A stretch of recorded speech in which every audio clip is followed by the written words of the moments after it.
Welcome to the Ask a Nutritionist podcast, brought to you by Nutritional Weight and Wellness. We are thrilled to have you join us today as we discuss the connection between what you eat and how you feel, and share practical, real-life solutions for healthier living through balanced nutrition. Now let's get started. Hello, and welcome to Dishing Up Nutrition's midweek segment called Ask a Nutritionist.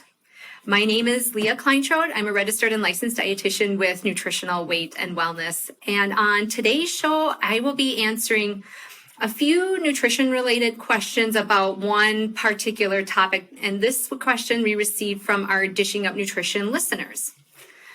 So these questions are all about a favorite staple food, cheese. So the question was, cheese, is it good or bad? Should it be full fat or low fat? How much is okay? Is cottage cheese and cream cheese okay?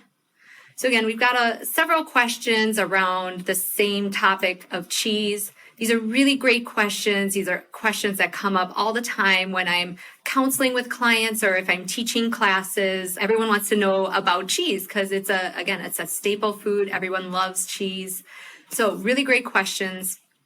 And I think, honestly, dairy products are an interesting category of foods. That's just my opinion.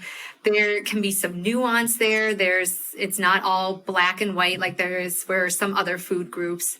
Dairy foods, they just come in all sorts of forms. They range, this could range from our dairy fats like butter and ghee and cream cheese. And this goes all the way to things like then our cheese, yogurt, cottage cheese, ice cream, milk, even whey protein powder is a dairy-based protein powder. And then we can even focus on the topic of cheese or that category of cheese. And there's a dizzying array of options and varieties when it comes to cheese. So we will try to simplify this answer down and make sure we hit all of those individual questions about cheese. So I think maybe that first question of, is cheese good or bad? Let's just start there.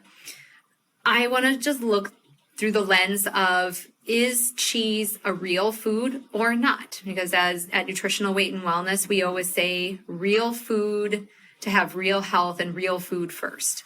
So that answer would be yes, cheese is a real food. So we do include it as part of our weight and wellness way of eating.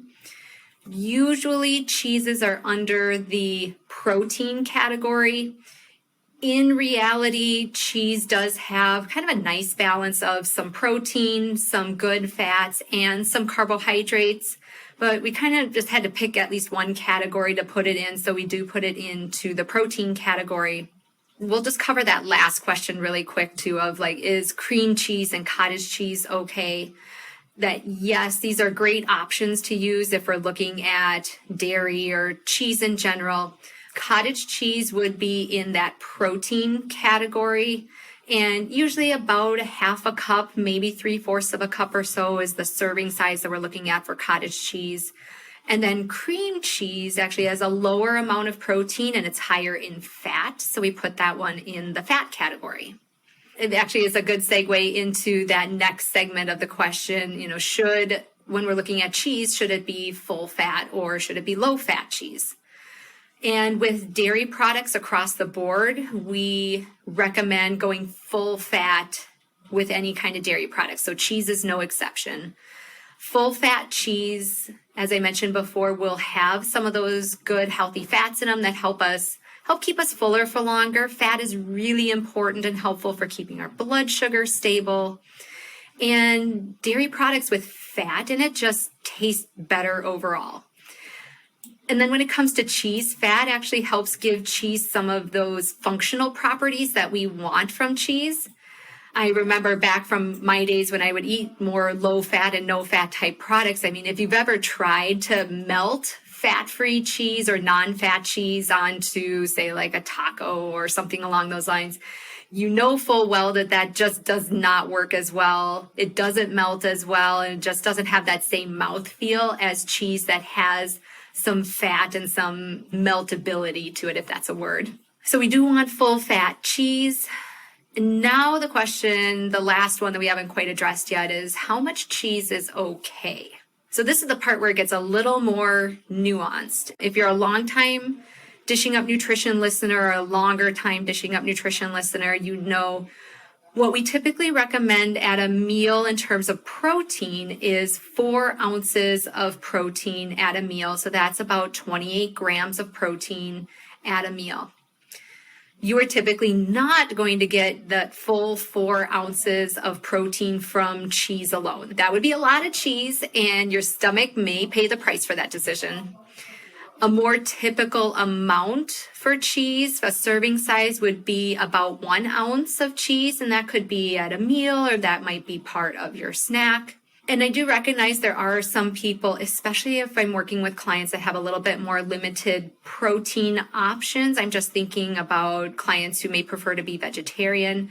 We may go a little higher in the cheese just because we need that as an option. But in general, think about 1 ounce of cheese per meal or snack would be a good serving size.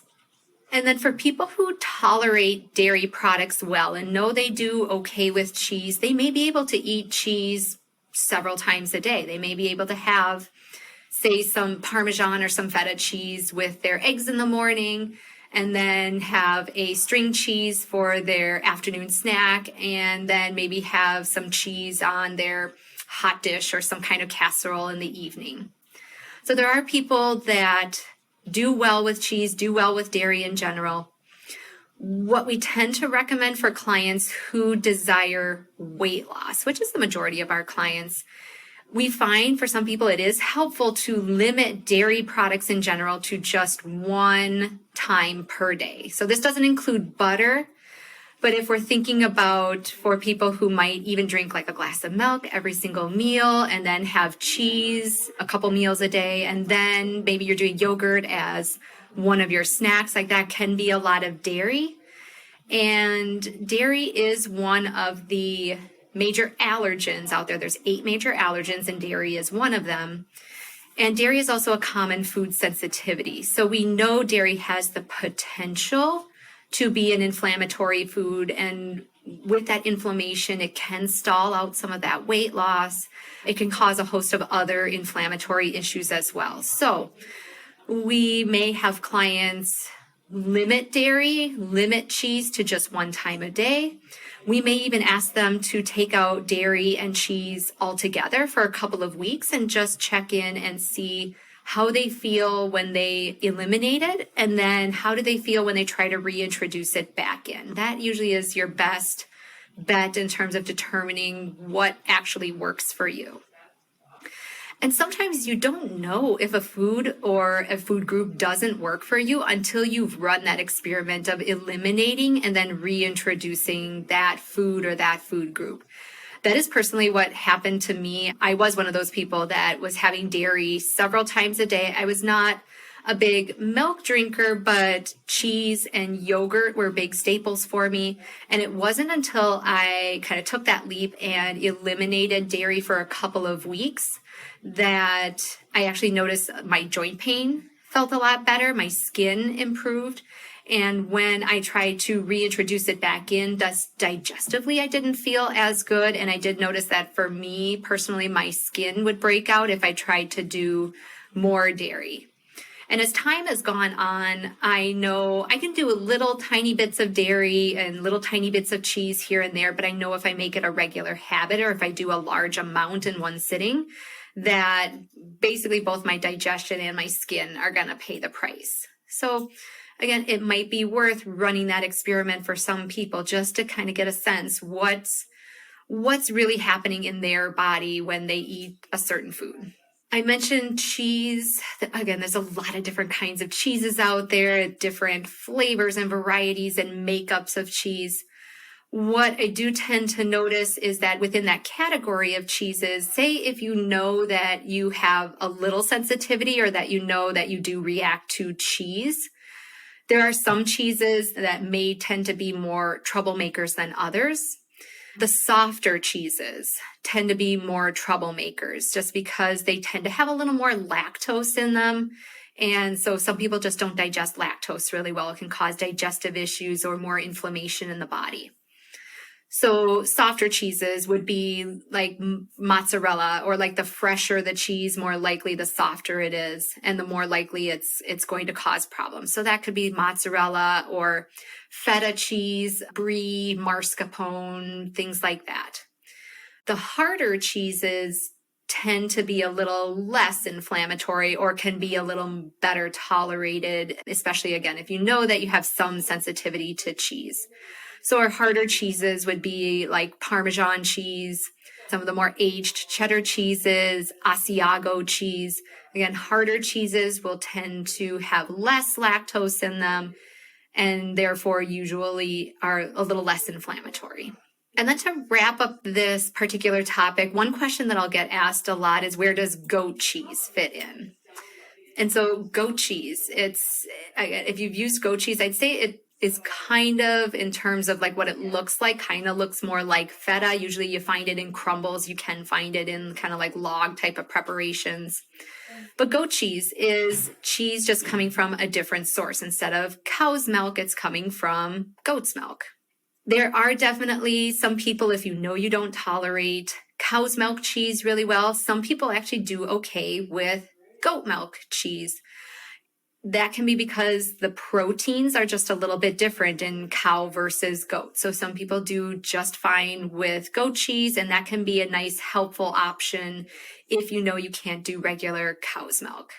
It definitely has a unique flavor. If you've ever tried that before, kind of a unique flavor, a little more, it's definitely noticeable. It's definitely different than your regular cheeses. So it's not everyone's cup of tea, but it can be a nice alternative. Again, if you want to put some cheese in your eggs, or if you're looking for a particular, again, if you need some cheese on something, and maybe like in my household, the rest of the family might be doing cheese on a certain type of hot dish or casserole, and then I'll do my portion using some goat cheese because I know I can do a little bit of that just fine.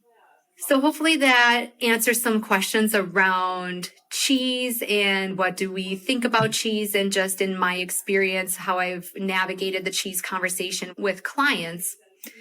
So I just wanted to thank everyone so much for listening to Dishing Up Nutrition's Ask a Nutritionist. And if you have a question that you would like us to answer, maybe you want to know more about cheese, or maybe there's a different topic that really has piqued your interest, or that you've never heard a really great answer to and you want us to flesh it out a little bit more, we invite you to join our Dishing Up Nutrition Facebook community. You go on Facebook and just in the search bar, search for Dishing Up Nutrition.